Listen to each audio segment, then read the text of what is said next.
Nu op Discovery Channel 250 man, 83 trucks op de weg en een vliegtuig in de lucht met U2. Working on the Popmart.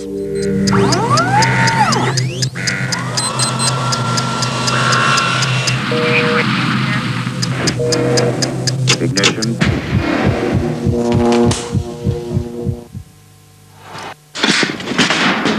You're always trying to do things which are only just possible.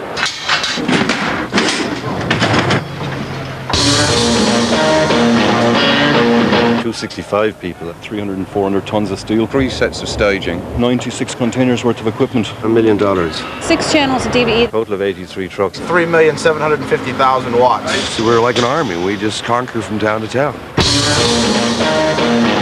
It's been called the greatest show on earth. Over the next year, U2 are playing to an average audience of 50,000 people, an average of 3 times a week in stadiums all around the world.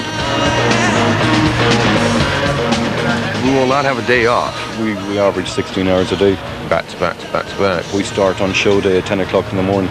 You may not finish till 5 the next morning or 6 the next morning. It's bloody hard work at the end of the day. That takes tremendous dedication, and it also takes a certain individual to be able to have the stamina.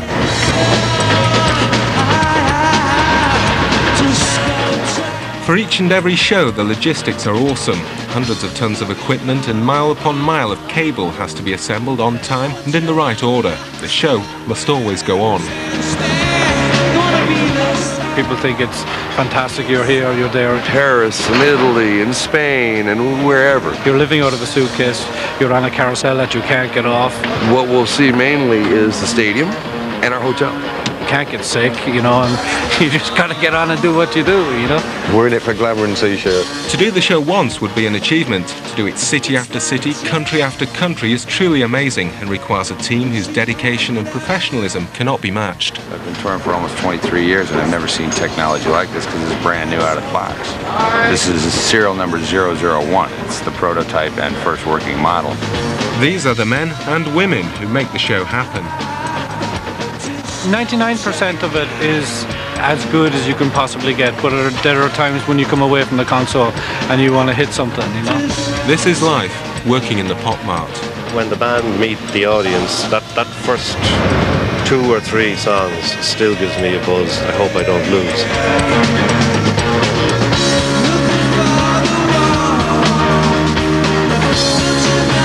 This isn't a TV show, this isn't a movie, this is live. And if you screw it up, you're going to screw it up in front of thousands of people.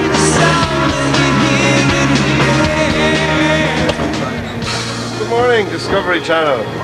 How are you today? I'm Jake Kennedy, I'm U2's tour director. I'm Steve Iredale, and the title for this tour is a production director. I'm Nick Levitt, production manager. Steve is dealing with the future and Nick with the present, and I suppose I'm a combination of both.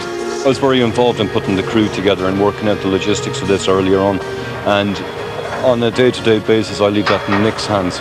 But I've been off to look at other venues around the world since this tour started. I've been to Mexico, I've been to South Africa, I've been to Thessaloniki, I've been to Sarajevo quite a few times, and it's just looking at the suitability and the feasibility of doing territories like that. My job is the day-to-day logistics of taking this show, putting it in and taking it out. In hard terms, I have responsibility for the budget, for the money we're spending, the money the band is spending. I think it was Bono said, when things go wrong, you're the guy we blame.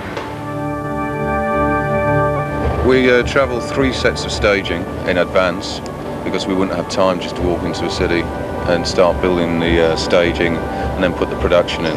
So they're travelling in advance, and similarly we have an advance A and B production, which is 6 trucks of rigging. They'll arrive the day before we load in. They'll work for 6 hours before the Universal production, which is 26 trucks, arrives to put in the Universal. So it's basically giving us a jump.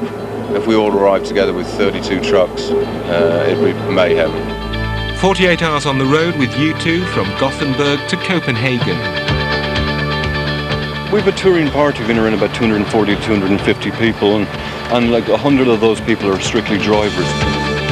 On our journey up from southern Germany to Gothenburg, all our trucks and buses had to have double drivers because of the length of the journey and time and all the rest of it. We had a 153 drivers of big vehicles in Europe, which actually frightened me a little bit. I mean, there's villages in Ireland that don't have a population of 153. Catering-wise, all the catering equipment travels with us, and the caterers.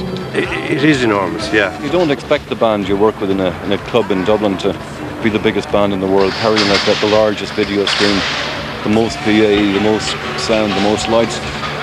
I've been with the band since 1979, I suppose, when we all band, me, Joe, the sound man, travelled in one small Volkswagen minibus with the equipment. Now we have 265 people, 83 trucks, an aeroplane. It's huge, but that's part of the spectacle. You know, I think to mount something this size takes a lot of people.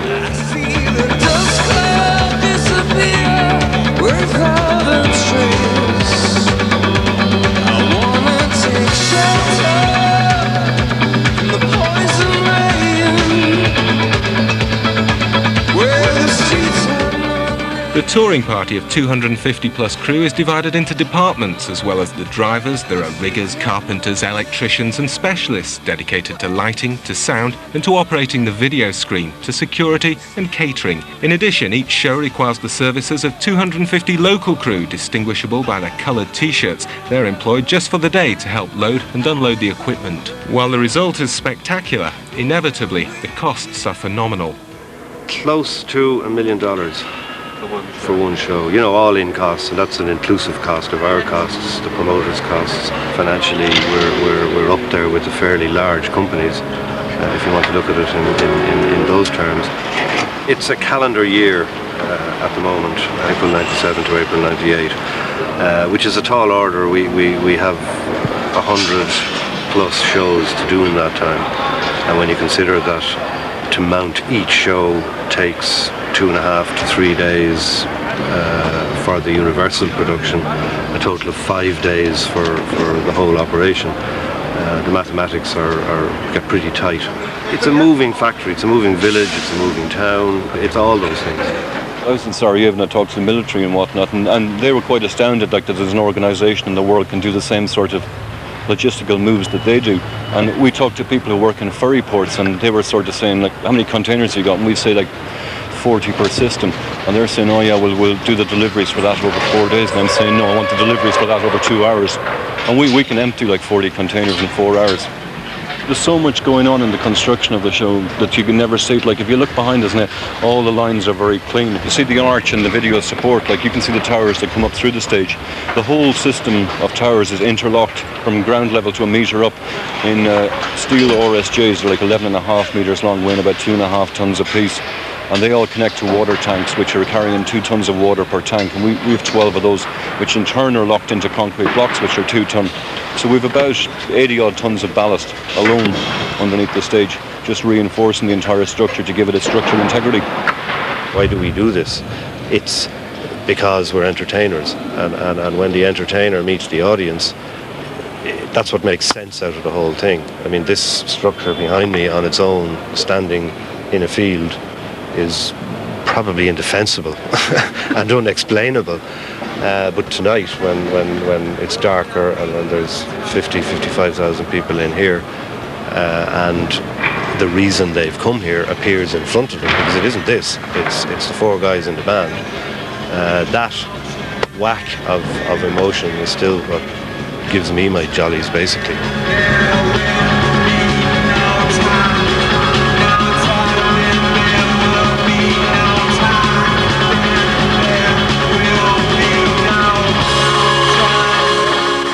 I am John Conk, site coordinator.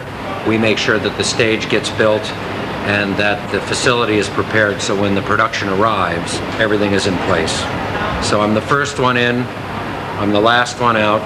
I do every 3rd show because there are 3 total sets of this. It's basically your king until the king arrives, and once they leave, you're king again. We left Leipzig, for example, on Monday morning. Tuesday afternoon at 2 o'clock, we started offloading here. We worked until about 6 o'clock that night till we got the trucks unloaded and the first line of steel out. That's the line that we need. So we're right in the center of the stadium, and can come in then the next morning at 8 o'clock with a crew of about 75 men and 10 forklifts to start moving all that structure in that you see out there, the steel. In the meantime, we're getting tour catering together, all the offices that you see, all of the dressing rooms, all the labor, all of the transportation. It's a lot of work. After a week on site in Copenhagen setting up the basic stage and offices, John and his team are joined on site by the 250-strong Universal production team the day before the show. There's myself and Rocco who do the overall production of every Universal and every show. Me and Rocco oversee the logistics of the 25 trucks of Universal production, that is the stuff that travels to every show. And Tim and I coordinate getting the traveling crew together with the local crew and getting all of the little boxes out of the big boxes and set up into the total production. And everything comes together so that eventually the end product is that at 3 o'clock on the show day that we're ready for sound check, and that's what we need to be for when the band's coming in.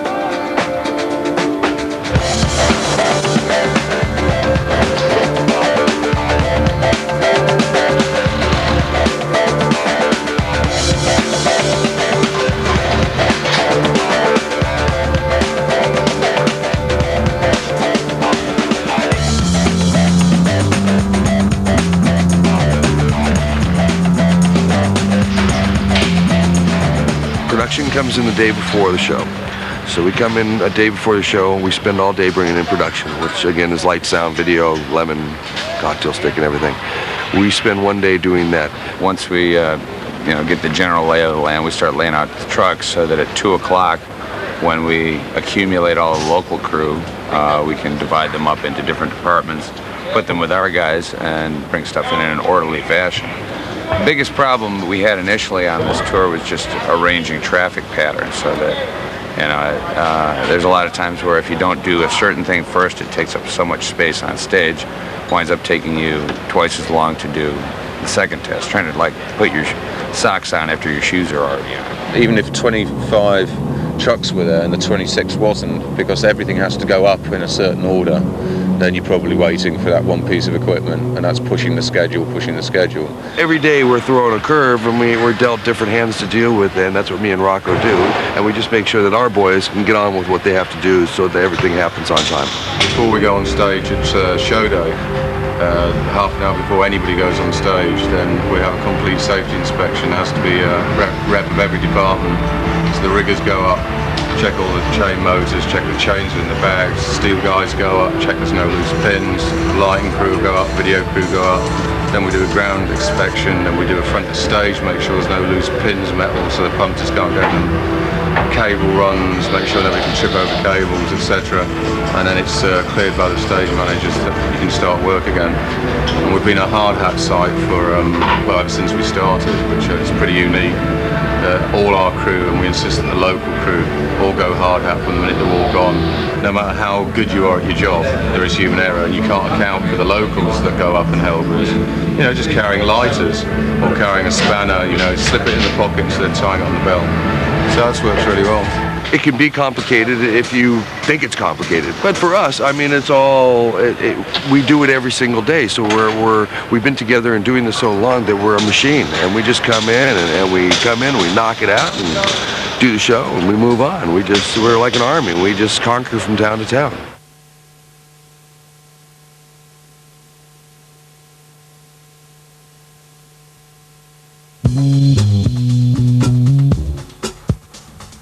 Okay, here we are, show ready, moments before the doors, when we'll bring in all of our friends that make our salaries happen. The stage right now is ready for a show. We've got a roof up now because we've had some smattering of sprinkles through the day, so just to cover up the main portion of all the band's gear that they play with, that they play through, and the drums, we've got everything covered. The support act gear is set up in front of ours, and when they finish their portion of the set, take that away, uncover everything, and go for the U2 portion.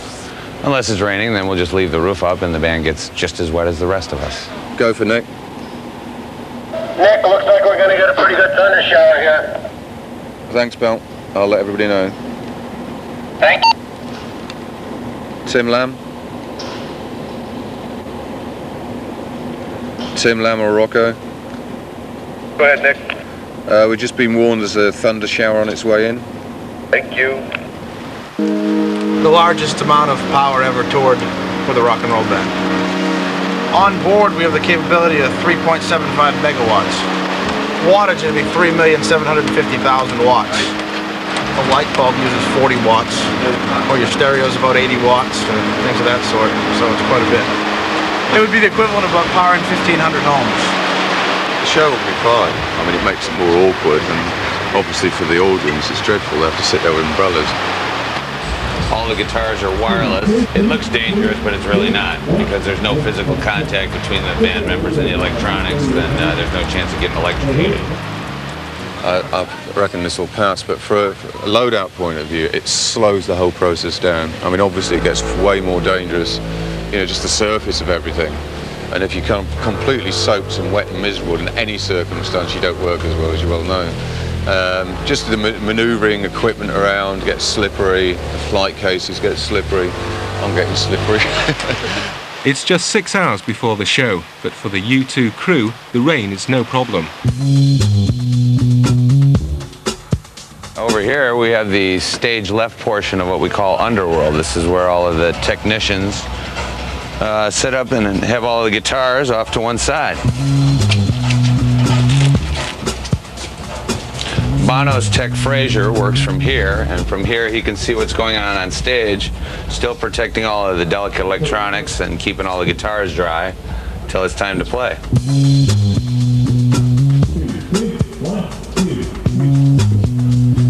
Now from under here, you know, this is part of what it is, the secret of sawing the lady in half, we call it. We just have all this, the stuff that makes it look magic on stage. All things with U2 come out of just think tanks and just talking to the band. And we spent about 6 months at the beginning of last year just deciding what we were going to do this time around. And it was completely open season. We went through all different kinds of possibilities and ideas. And about midway through the year started to focus in on what we were going to do. And also because by that time the music was starting to come together. And eventually we had an album title. And so gradually the fog starts to lift and you come nearer to your final design.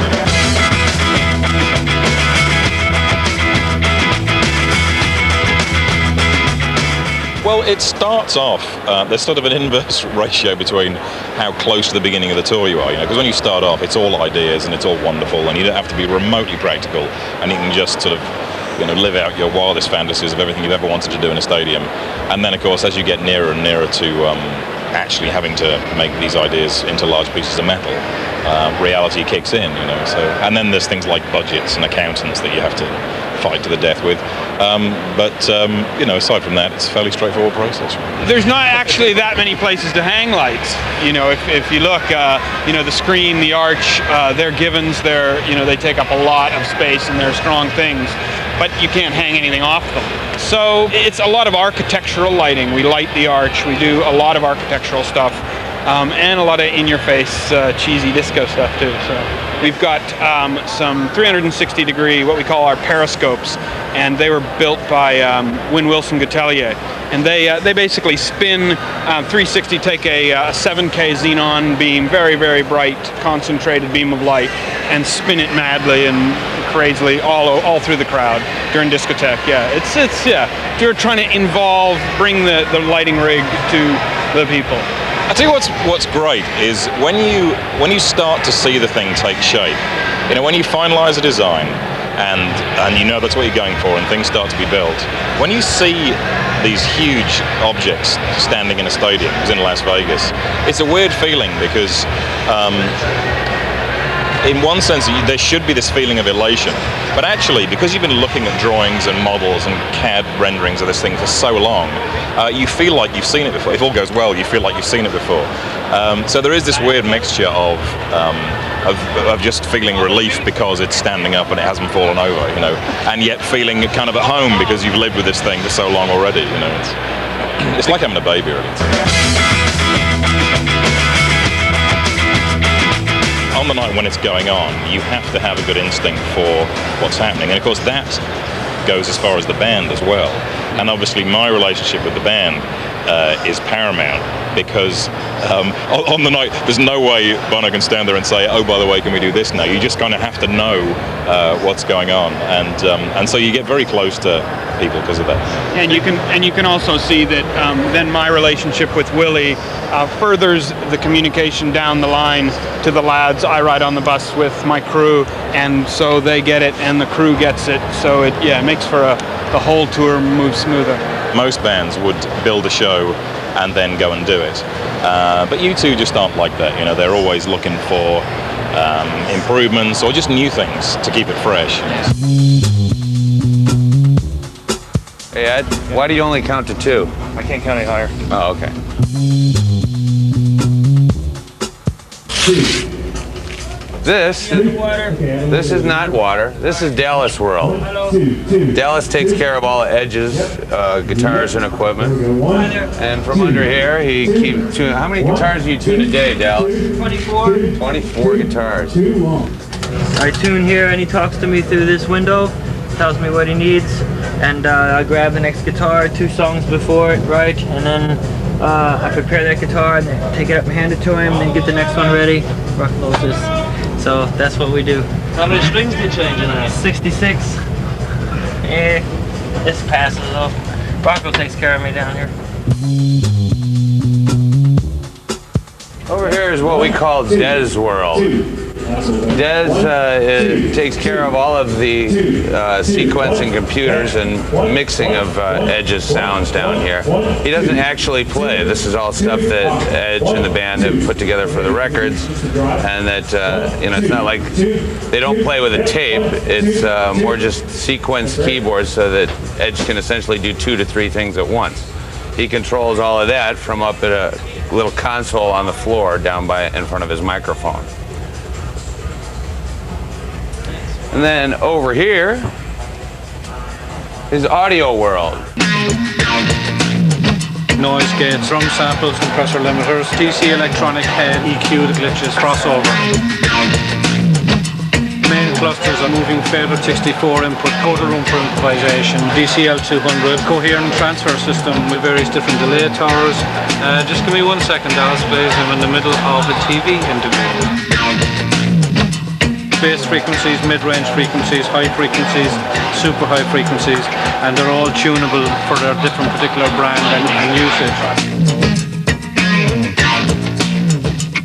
With this particular setup and this particular set design, we have changed from the normal way that one would approach a stadium. You have the standard method where you would have a system left and right, and it's a conventional method of doing things, and we have basically developed with this set design a center cluster production, which in essence the sound is in mono, and we have a fragmented distributed system around the stadium where we put different delay positions so that we can distribute the sound to certain areas of the stadium where historically it's usually been very, very difficult to get good quality sound towards the middle, towards the back. Each member of the band has his own personal assistant who, like for instance Sam O'Sullivan is Larry's drum tech and he plays the drums, and Fraser McAllister is Bono's guitar tech, and Stuart Morgan is Adam's tech, and Des Broadway does all of the keyboard sequencer sampling, and Dallas does Edge's guitars and stuff like that. So we have a full complement of crew that can actually sound check in place of the band. I mean, it's not ideally perfect in any way. It's quite different to the band, but it gets me to a stage where when the band appear, it's just a question of tweaking things. And it's usually fairly close, What we try and do is maintain the character of the quality of the sound from the record per se, and try and have as much of the studio techniques and all of that element of it, and present that in the live context. We have the same technology that we use in the studio, and we just take that on the road with us, and we apply it to each song as we go along. The consoles are the Midas XL4 which is a computer-assisted moving fader console. In particular, in comparison to like studio consoles, they're quite different in the sense of like they need to be a lot more robust. Obviously, traveling from A to B every night in a truck and things like that, things get tossed around quite a bit. The weather is very, very crucial in any element of stadium shows or greenfield sites or anything like that, because an environmental condition can be absolutely horrendous or it can be absolutely sweet and wonderful. If you're dealing with wet, windy, humid, whatever the condition is, there is an environmental element inside of it that the technology, just cannot deal with. And the thing is, and you're left with that, be it good, bad or indifferent, you got to deal with it. There's a natural progression which happens. I mean, you can get the system as good as you can possibly get it within the confines of the stadium itself without an audience. And what the audience does is that the audience, when it's introduced, it dampens down the reflective areas. For instance, like we have the particular flooring we've got on the grass here now at the moment is very, very reflective plastic. So as soon as the audience come on that, they dampen it down. And what it does, it actually helps enormously. But it is an ongoing process from the time you turn the system on first thing in the morning until the last chord is struck at the end of the night. You're EQing and you're developing the sound as the day progresses. It changes constantly. Besides all of the sound that the audience hears out in front, controlled by Joe O'Herlihy, there are several members of Clare Brothers Audio that operate all of the sounds that are heard up on stage from down here. There are speakers in, I believe there's 14 positions on stage and several off stage that they can control what amount of drums, guitar, bass, or keyboards comes through and create a mix in each position on stage. There's also wireless earphones that they use so that they can hear, no matter where they are on stage or off stage, a mix that's been set up for them, depending on the individual songs that they're playing, that's set up so they can hear what they need to hear to keep in sync. This is particularly important when they go all the way out to the B stage, which, because of the speed of sound, there's a delay in between the time they play something, it comes out of the speakers and the actual sound passes out by them almost 100 feet away. So by using these ear monitors, they can hear instantaneously what they're playing coming through their ears and don't get lost in the delay that occurs, and so it sounds in sync. That took quite a while to develop. Sometimes you gotta get sleep wherever you can. This is the screen, 62 feet high, 172 feet wide, and literally millions of LEDs. Each one of these small LEDs combines through computer processing to create the images that are shown throughout the show up on the screen. It's brand new technology that we're still learning from every day. But the end result is the most incredible picture that's ever been created in the world's largest television.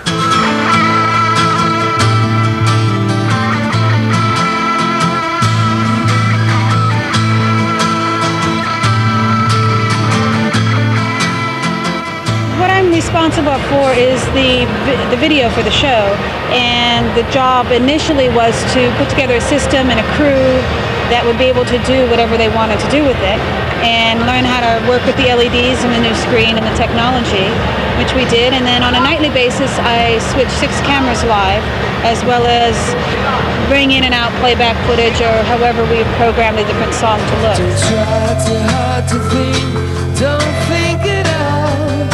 I'm not the only one staring at the sun.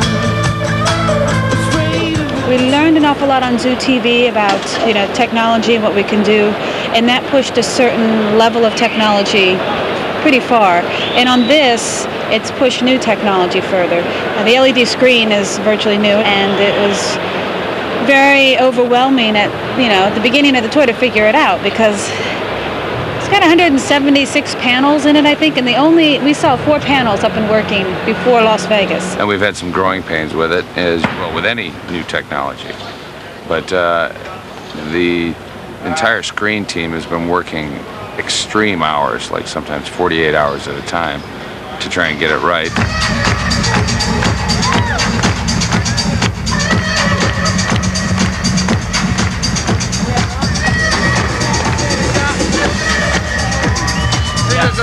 gap here. Yeah, little gap there. Where the pixel tubes, the electronics in the tubes of the screen are popped out. Yeah.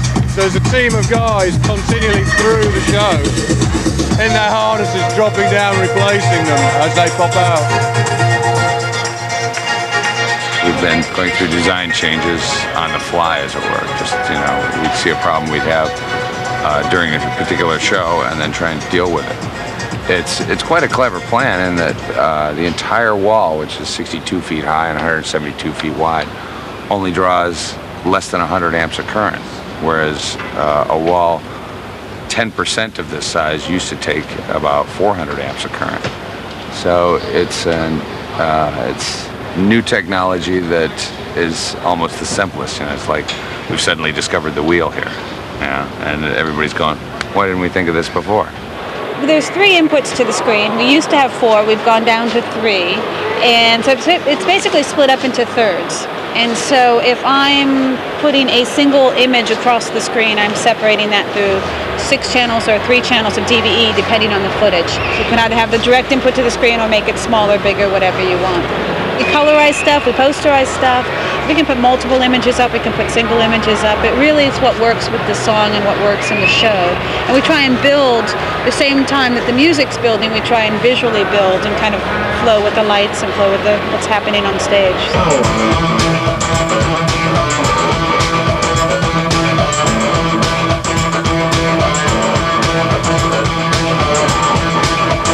I never remember what it is I've done. To be perfectly honest, it goes by so fast.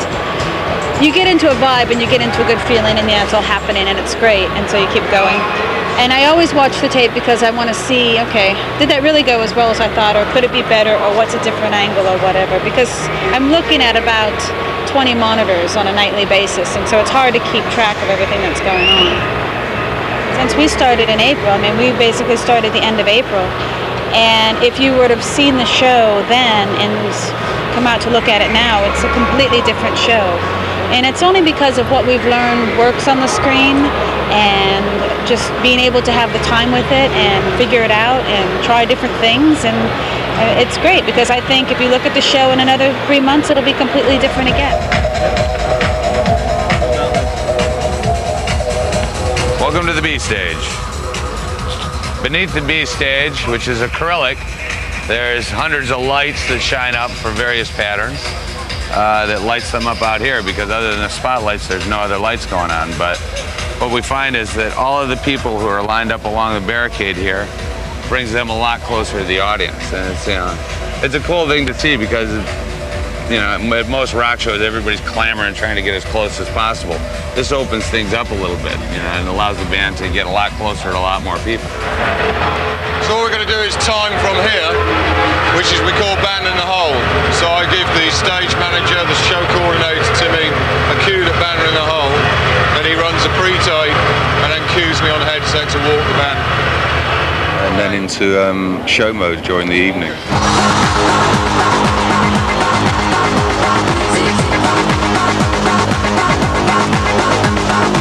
I'm not very involved in the actual show, but I take the band onto stage. This whole area here is swept clean. Jerry takes care of that. We know people in this area at all. Stops here, stops at the barricade line. Walk the band straight through.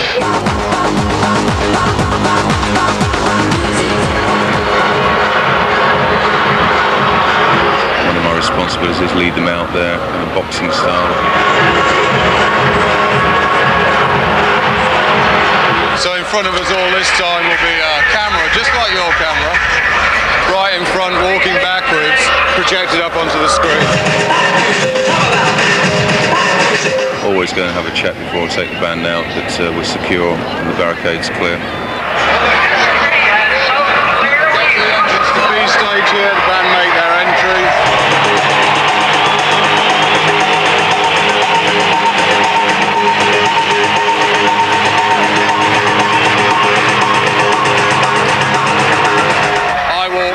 Security walk with me, that's it. Put the band on stage and then back to the office, and usually more paperwork. I don't think, in fact, I could sit through a full show from start to finish.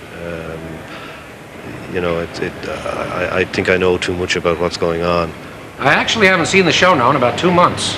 We've a lot of people that never see the show.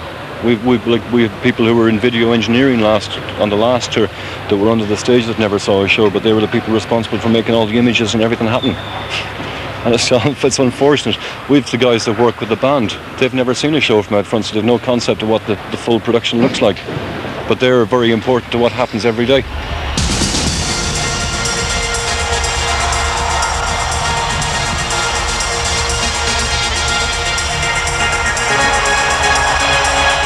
The most spectacular part of the current show is the Lemon. So the band at the moment are just getting inside the Lemon. The Lemon. Oh, you can't ask that. This is dangerous being in a rock and roll band because, you know, when you have an idea like, you know, wanting a 40-foot Lemon, somebody goes off and builds it for you. The Lemon came from conversations with Bono mainly, who was keen to do, he wanted to do a mirror ball, because, you know, single discotheque and everything, it seemed to be a thing to do. And you sort of have to have a mirror ball so that you know that you're at a show, you know. But for me, you have to take it one step further because, you know, a mirror ball's still a fantastic thing, but it is just a mirror ball. So, like last time around, we had a mirror ball car, which was really fun, you know. And because the Lemon is a U2 item, I figured that a mirror ball Lemon, you know, it was time. Part of what's going on in the band's mind at the moment, and part of the creative drive of this, is them saying at this time in their career that they're rock stars. We are rock stars. You know, it is absolutely daft to be a rock star. For rock stars to travel in that Lemon and appear from that Lemon and sing from that Lemon is really a tongue-in-cheek acknowledgement of how silly this is. I didn't get it, and maybe I still don't get it, but from an engineering point of view, it's a fabulous piece of work, and that was built by Charlie Cale in London, and it took a long time. The actual bogie that carries the Lemon is about 4.5 tons weight to give it stability, and I see it's locked onto the rail and track system. It can run on its own power through a petrol engine, or it can run by hydraulic power for the show, so there's no noise. The Lemon has the same area as a racing yacht, so that had to be taken into account as well, because when you open the Lemon, the last thing you wanted to do is to blow over on top of the audience. And we have our paymasters in there as well, so it had to be looked at very seriously.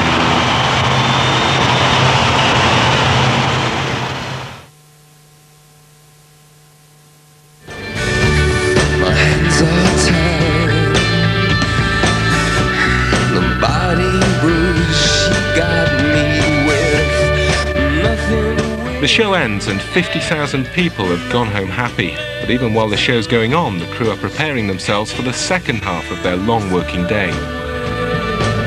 And you give, and you give, and you give yourself away. This is all the local crew that we use for the loadout and the load-in. It's about 220 in total we'll use from the start of the loadout through to the end of the steel coming out. And as you can see, they're all getting into different coloured shirts so we can identify which department they're working with. It finishes after the last truck door closes for the universal stuff that is loaded up and going out. We've gone from it taking us almost 16 hours to load out 26 trucks. Now we're down to our best time was at the last show at 3.5 hours. But setting time records isn't what we're after here. Setting safety records, getting it out in a safe fashion. We don't care how long it takes to get out because, you know, the work will expand for the time allowed.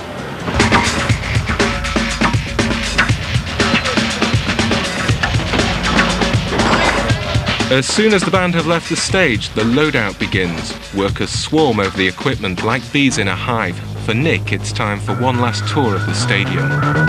Red shirts going off to the video department, so they'll get split up between the front of house video, where all the video control is, and the on-stage video equipment and the cameras.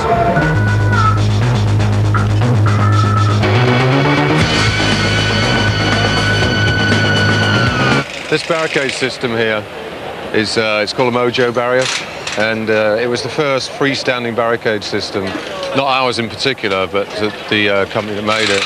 It just enables you to have no bracing coming backwards out of it. So you've got a foot plate out the front of it, which the people actually stand on when they're up against it, so it makes it impossible for it to move because of their own weight. And then you have the small steps which the security can get up on to bring the punters back over if they're injured.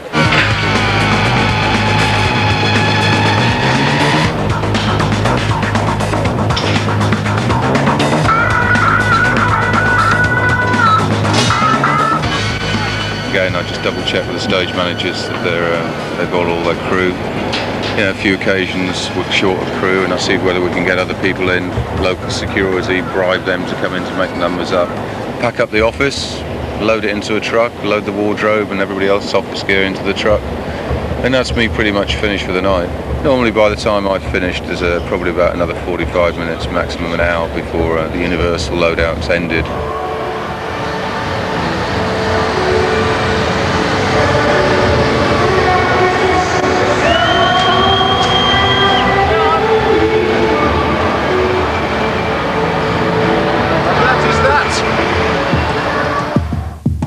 While the band have joined their private jet, the crew are on the bus.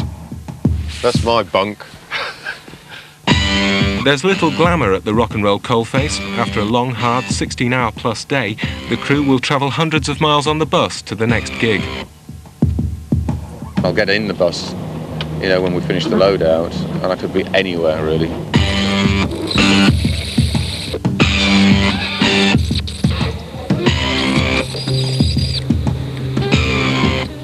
Sex and drugs and rock and roll, not for this crew. From Gothenburg to Copenhagen, from Germany to Poland, from Europe to America, the tour rarely ever stops. Yeah, it's a pain in the arse, isn't it? Just walking straight in a venue, walking straight out. It's not travelling, that's for sure.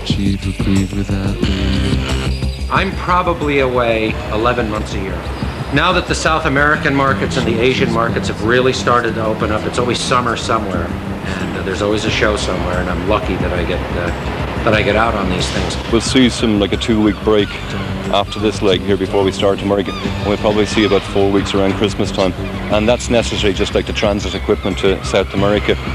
That also gives people time off, and they need to recharge their batteries because this is very extensive. 24 hours a day, 7 days a week, 365 days a year, and that's not joking. This particular tour, we're spending an enormous amount of time on the bus, very little time in hotels, just because of the schedule, because of going back to back to back to back. U2 as a band have imposed very high standards on themselves that trickle out, and the closer you are to them in your job position, the nearer you are to those high standards. And it's not something that they ever have to remind us of. We all know if the phone rings at 3 o'clock in the morning, you answer it. You really resent after a while not having your privacy. I think more than anything, even if you get on with everybody, which is a miracle if you do, and the size of crew, then you just lose your privacy, lose your space. It's a big responsibility. All the senior people have a huge responsibility, and you need to be available, you need to be on top of it. You can't be somewhere else when the problem arises. Keeping a home life together is incredibly difficult. Having any kind of normality of a home life, a family life, you really pay the penalty for being out here. When somebody is out of sorts on the road, when they're fighting with their colleagues, or when they're not giving 100%, invariably, almost always, it's something at home that's affecting them. Because I've been doing it kind of like over 20 years, then I was going to say, I suppose I deal with it, but having been divorced twice, I probably don't very well. I think it's really hard.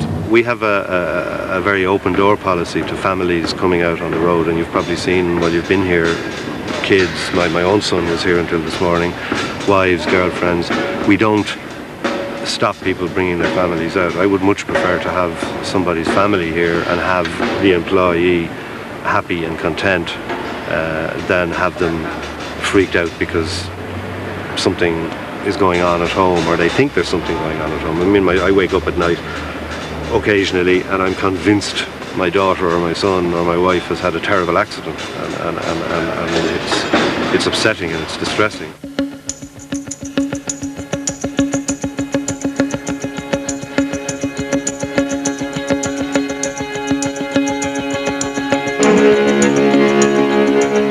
Everyone is saying this is the last big stadium tour, blah, blah, blah. But we'll see, you know, I mean, we'll see what happens. There's no point in trying to second guess the future, but I can't see any reason why this couldn't go on indefinitely.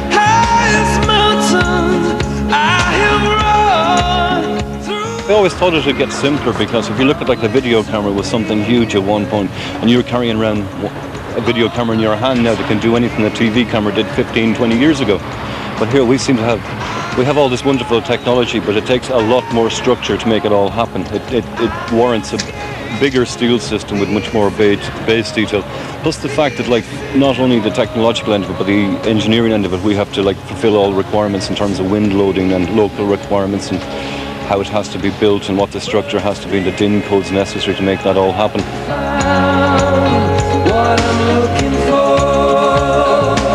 The technology is changing so quickly. I mean, there are around us sound experiments with little cards that members of the audience will have in their pocket and earphones in their ears, so that there's a perfect sound delivered to each seat, which theoretically will do away with big orange balls like this. The lighting world has changed. We were joking last night about how little focusing lighting crew have to do anymore. They take it out of the truck, they hang it up, they press a button on a front of house desk, and everything goes zzz, and it's focused. The screen technology we have here behind us, while it's huge and at the moment labour intensive because it's new and because we've invented it and created it, but it's still 5 feet less deep than the screens we used 4 years ago. So I don't know where it's going to go. Digital TV will change all this. In theory, we can broadcast this show via satellite anywhere in the world. Are we heading for a day when people won't come to shows, they'll watch them at home? Will we be putting on studio shows only? I really don't know. Where do we go for the answer? I think you have to go back to the artists. You have to go back to Mick Jagger, and you have to go back to Bono, and you have to go back to the people who really drive this. I mean, what's great is you're always trying to do things which are only just possible. I mean, 5 years ago we did Zoo TV, which was completely groundbreaking, and you could probably buy the stuff in Radio Shack today, you know. And this is the biggest video screen on Earth. And 5 years from now, this would probably be easy to do, but there'd be no point in doing it because you know, teenagers in college will be doing it. So that's always the challenge, and you always think you've reached the limit, but no, we'll be around.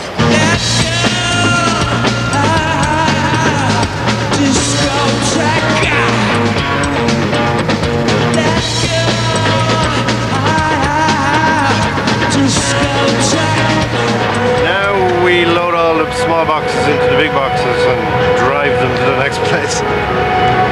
And over the next 3 days, I go to London, Steve has already gone to Ireland, and Nick goes to Helsinki. We scatter around the universe. Who are you going to follow?